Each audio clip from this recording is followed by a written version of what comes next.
साथियों जोहार। मैं गिलक्सन डुंगडुंग आदिवासी हुंकार में आप सभी का स्वागत है। लोकसभा चुनाव का परिणाम आ चुका है। केंद्र में नरेंद्र मोदी के नेतृत्व में एनडीए की सरकार बन चुकी है, लेकिन झारखंड भाजपा के अंदर खलबली मचा हुआ है।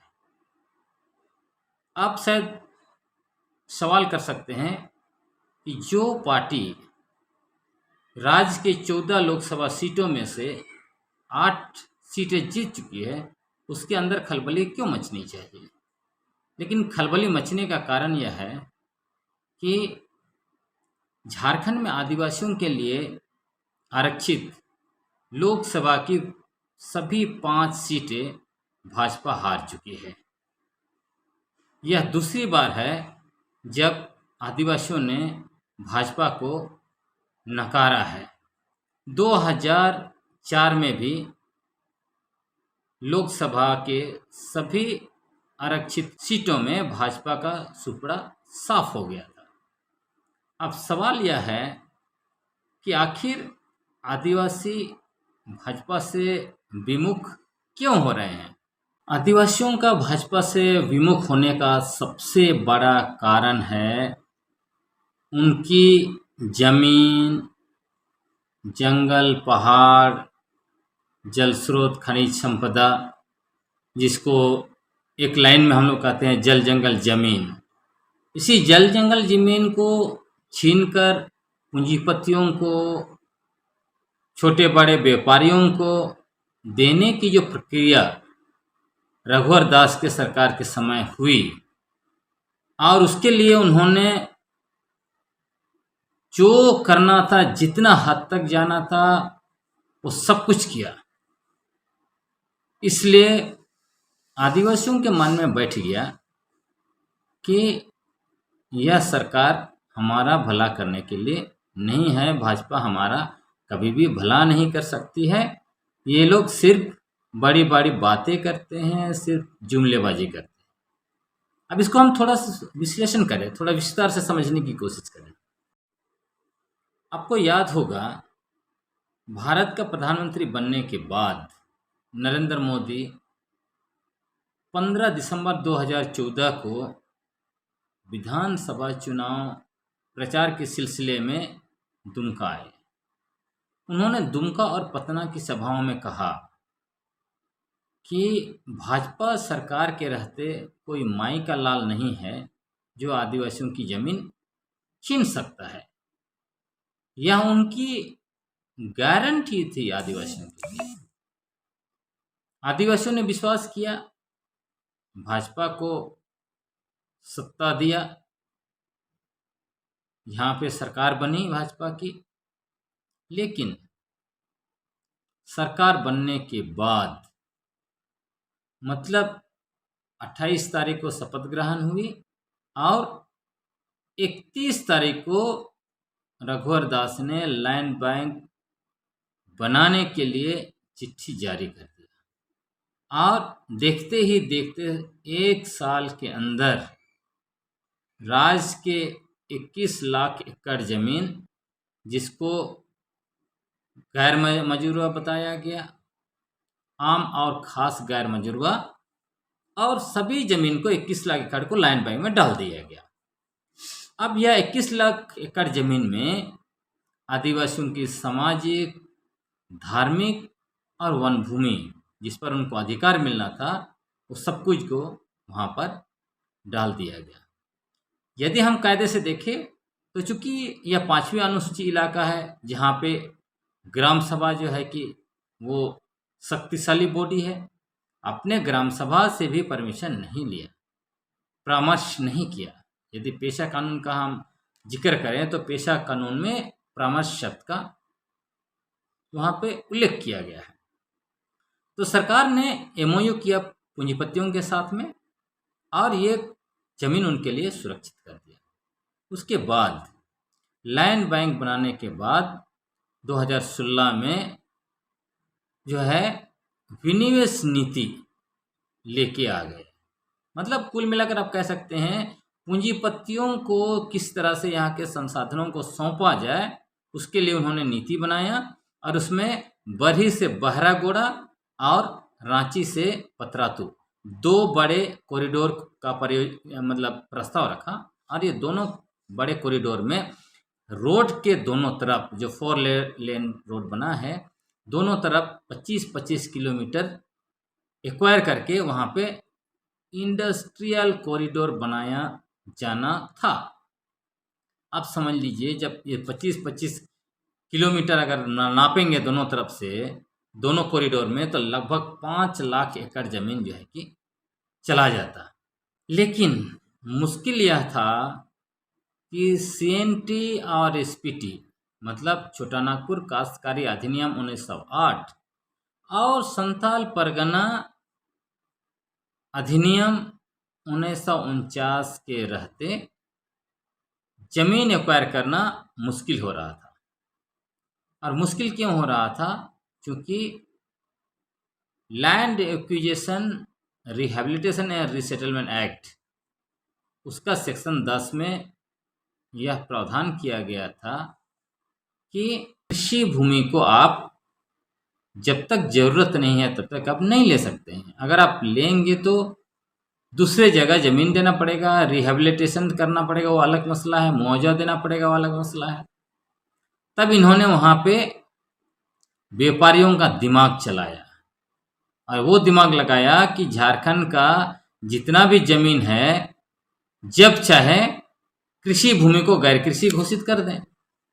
और उन्होंने इसीलिए सीएनटी एक्ट और एसपीटी एक्ट पर हमला कर दिया। आप समझ लीजिए, सीएनटी और एसपीटी एक्ट दोनों कानूनों को हम लोग कहते हैं, आदिवासी कहते हैं, यह हमारा सुरक्षा कवच है। और ये दोनों कानून हमारे पूर्वजों के खून से लिखे हुए कानून हैं। ये आम साधारण दस्तावेज नहीं है जो सरकार बनाती है। उसके लिए हमारे हजारों आदिवासी कुर्बानी दिए हैं, उसके बाद ये दोनों कानून बने हैं। इसलिए आदिवासी लोग दोनों कानून को इतना आसानी से संशोधन होने नहीं देंगे। लेकिन इन्होंने ऑर्डिनेंस लाया, संशोधन किया, जन आक्रोश हुआ, उसके बाद भी आदिवासियों की बातें नहीं सुनी, जबकि लोकतंत्र में बातें तो सुनी जानी चाहिए। और जब ऑर्डिनेंस गिरा तब ये बिना बहस करवाए विधानसभा में 3 मिनट के अंदर में दोनों कानूनों को संशोधन करवा दिया। जो आदिवासी विरोध कर रहे थे, पुलिस फायरिंग हुआ, एक अब्राहम मुंडू खूंटी में शहीद हुए। हम लोगों के ऊपर जो है कि मुकदमा चल रहा है 2-2 आज तक। उस समय में और का एक मुकदमा हुए, अत्याचार हुआ पुलिस का, लाठी पड़ा, वो सब अलग। तो ये सारा कुछ चीजें उन्होंने किया। उसके बाद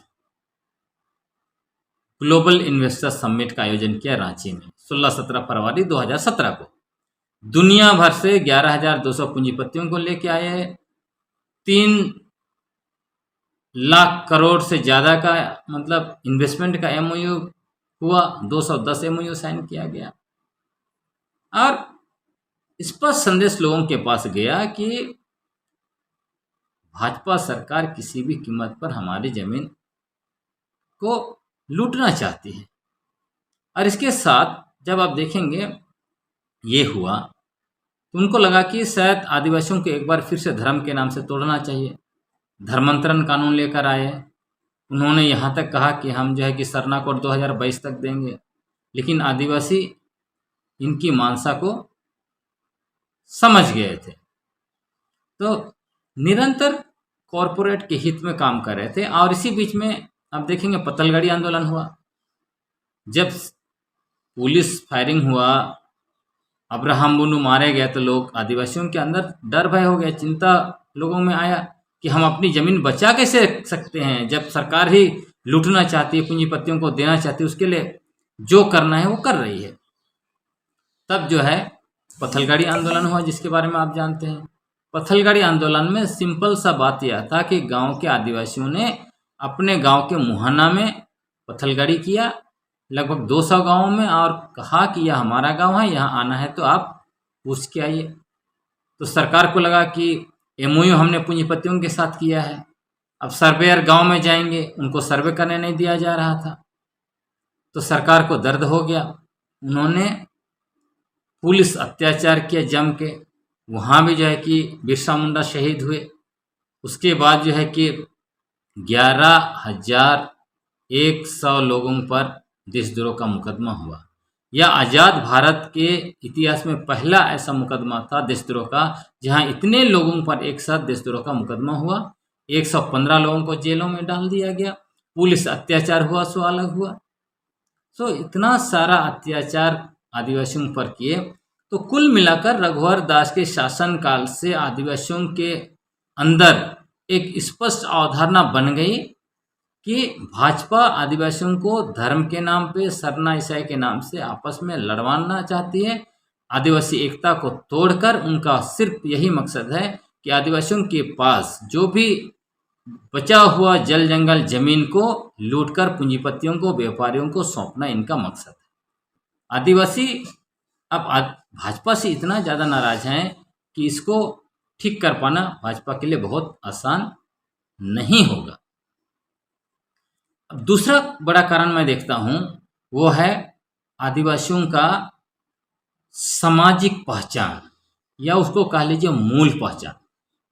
अब साबित हो गया, जितने भी डीएनए रिसर्च चाहे 92 साइंटिस्ट ने किया या कैलिफोर्निया यूनिवर्सिटी का रिसर्च आया, उसमें स्पष्ट हो गया कि भारत में सबसे पहले हंटर और गैदरर यानी आदिवासी ही रह रहे थे। इसलिए आदिवासी कहते हैं कि भारत जो है हमारा है और हम भारत देश के मालिक हैं। और 5 जनवरी 2011 को सुप्रीम कोर्ट ने भी इसको रेखांकित किया और कहा कि भारत में आदिवासी ही पहले थे, आदिवासी ही भारत के प्रथम निवासी और मालिक है। लेकिन आरएसएस और भाजपा और इनके जितने भी आनुवंशिक संगठन हैं, चाहे वनवासी कल्याण आश्रम आप देख लीजिए, या आज के समय में जनजाति सुरक्षा मंच है, या फिर भाजपा अनुसूचित जनजाति मोर्चा, ये सारे लोगों ने कुल मिलाकर एक साथ आदिवासियों के मूल पहचान आदिवासी को जमींदोज करने की कोशिश की। आदिवासी शब्द को खत्म करने के लिए उन्होंने वनवासी शब्द डाला। और आपको याद होगा जितने भी आदिवासी नेता रहे हैं, सुदर्शन भगत, चाहे कड़िया मुंडा या और भी जो भी हैं, आदिवासियों को वनवासी ही कह के संबोधित करते थे।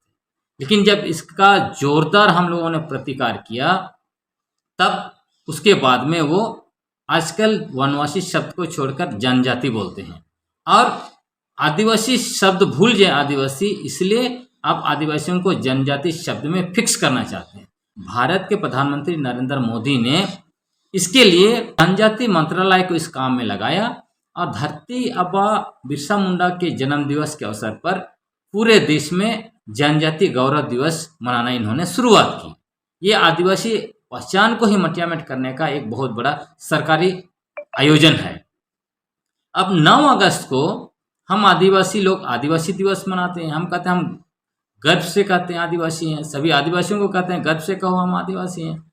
अब सोचिए, एक तरफ मोदी जी कहते हैं कि हमने एक आदिवासी महिला को जो है कि राष्ट्रपति बना दिया, लेकिन वो माननीय राष्ट्रपति महोदय आज तक आदिवासियों को आदिवासी दिवस में बधाई तक नहीं देती है। जब आदिवासियों पर अत्याचार होता है मुंह नहीं खोलती है। महिलाओं को नंगा घुमाया गया मणिपुर में, मुंह नहीं खोली। तो ऐसे आदिवासी का क्या मतलब है एक बड़े पद पर बैठना? मतलब आदिवासी अस्मिता को मटियामेट करने के लिए इन लोगों ने जी तोड़ जो करना था कर लिया। इसलिए आदिवासी नाराज है। आदिवासियों के नाराजगी का तीसरा कारण है आदिवासियों का धार्मिक पहचान। आदिवासियों का एक बड़ा गुट निरंतर सरना कोड की मांग कर रहा है।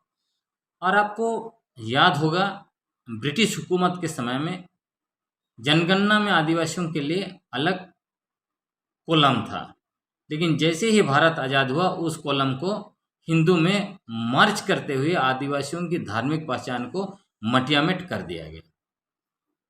अब इसी को लेके आदिवासी निरंतर मुखर हैं, कहने कि हम सरना आदिवासी हैं, हम प्राकृतिक पूजक हैं, हमको अलग कोड चाहिए, देना भी चाहिए। जब आदिवासी भारत के प्रथम निवासी हैं, मालिक हैं, तो उनको अलग धार्मिक कोड क्यों नहीं देंगे? अब आरएसएस वाले कहते हैं कि आदिवासी सनातन हिंदू हैं।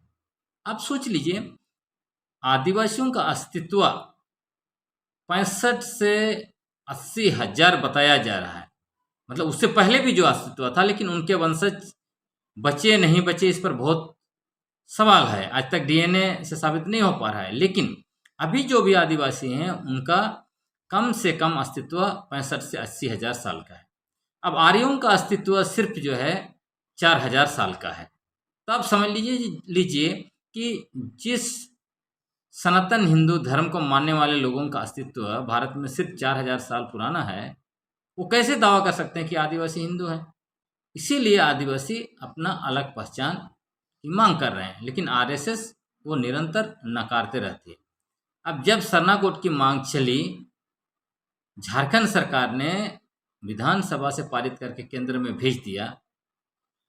केंद्र में मोदी जी उसको लेके बैठे हुए हैं, कुछ काम नहीं कर रहे हैं। दूसरे तरफ भाजपा के नेता निरंतर कहते रहते हैं कि आदिवासी हिंदू हैं। इस बार जो लोकसभा चुनाव में भी आपने सुना होगा, जिस तरह से छत्तीसगढ़ के मुख्यमंत्री ने कहा कि आदिवासियों से बड़ा कोई हिंदू नहीं है। आरएसएस के प्रमुख मोहन भागवत कहते हैं कि आदिवासी हिंदू हैं, इसलिए उनको अलग कोड की जरूरत नहीं है। तो निरंतर आदिवासियों को धोखा दिया गया। आपको याद होगा रघुवर दास ने क्या कहा था, चुनाव सभा में भी कहा, विधानसभा में कहा 2019 में कि हम 2022 तक सरना कोड दे देंगे।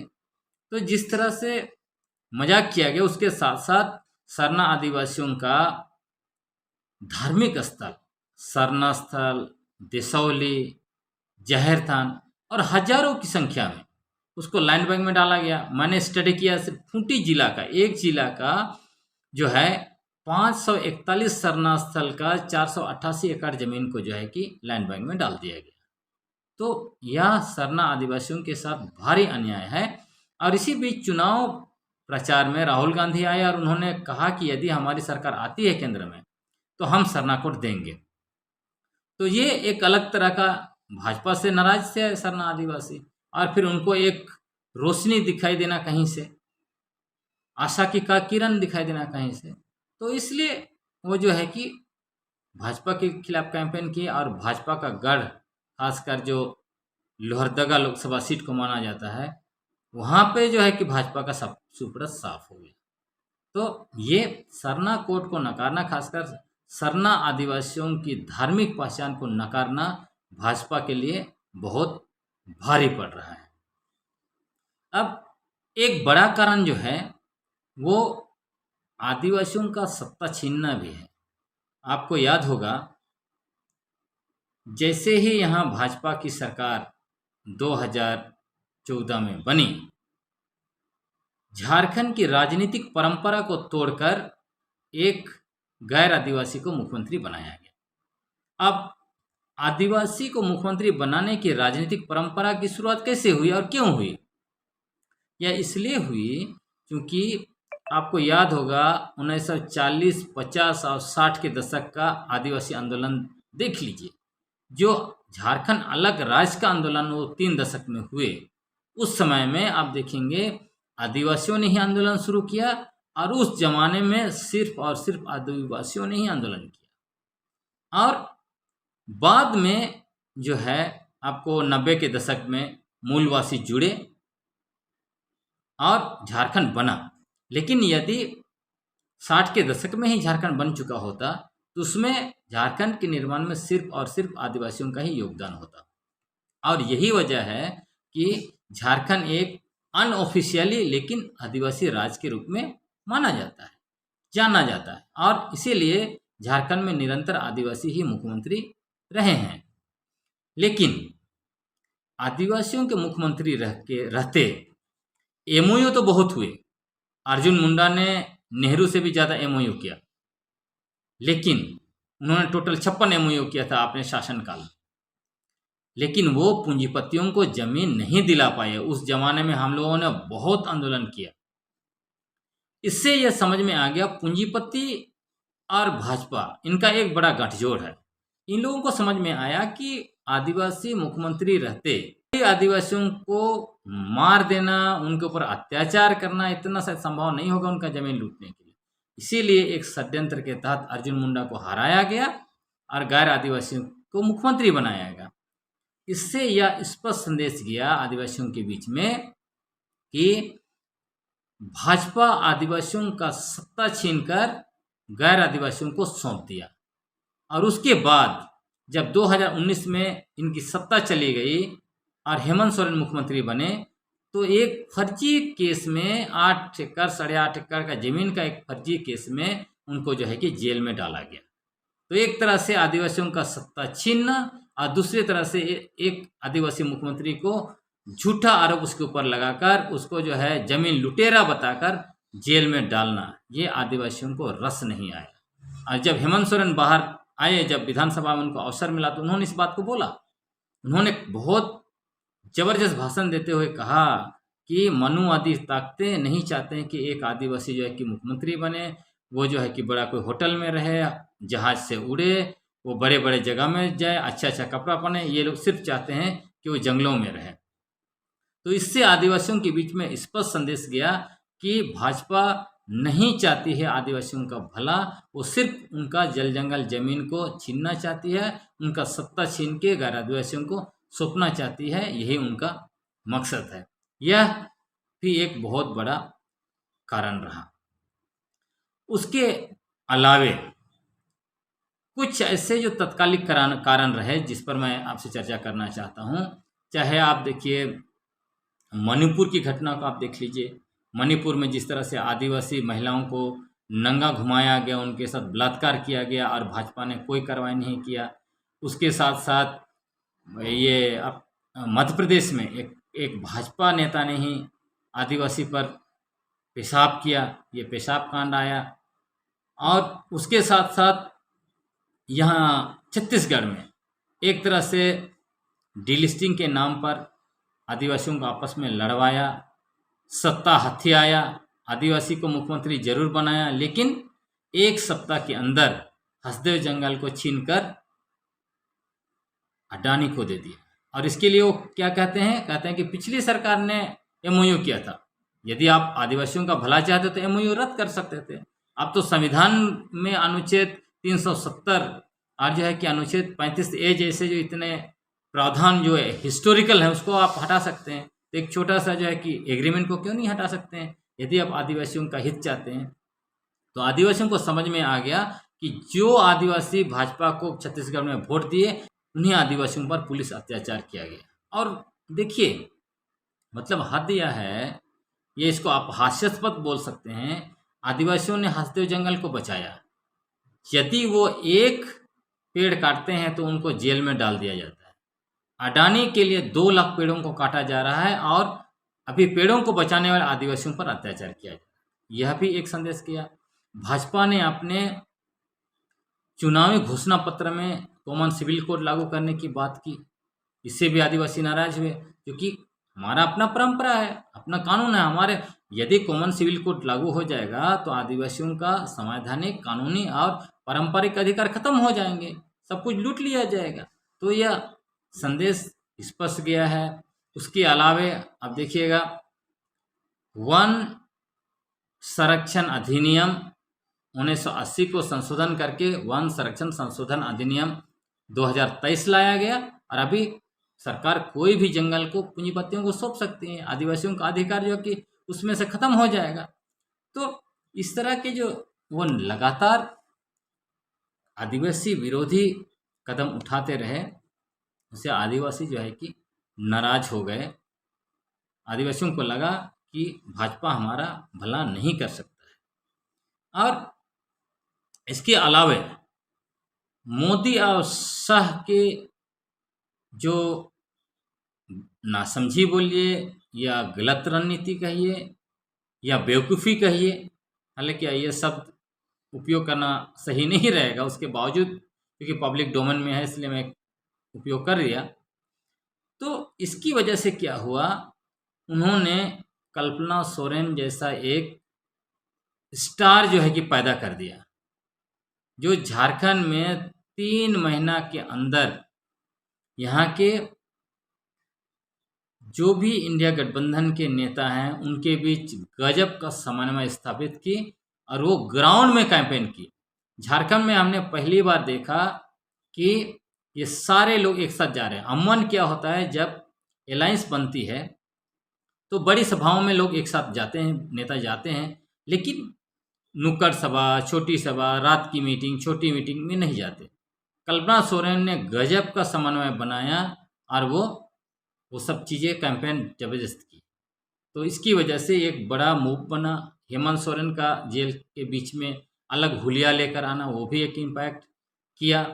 हाँ, और निरंतर जो जिस तरह से उन्होंने ये दिखाने की कोशिश की कि सिर्फ झारखंड के नेता भ्रष्ट हैं, विपक्ष के लोग भ्रष्ट हैं, ये भी इनके नेगेटिव में गया। और इसी बीच में ये जो जिस तरह से संविधान पर हमला भाजपा के नेता करते रहे, चाहे वो अनंत हेगड़े का बात हो या फिर लल्लू सिंह या और दूसरे लोग जो ज्योति मिर्धा वगैरह हैं, वो कहते रहे कि संविधान बदलना इसलिए 400 पार चाहिए।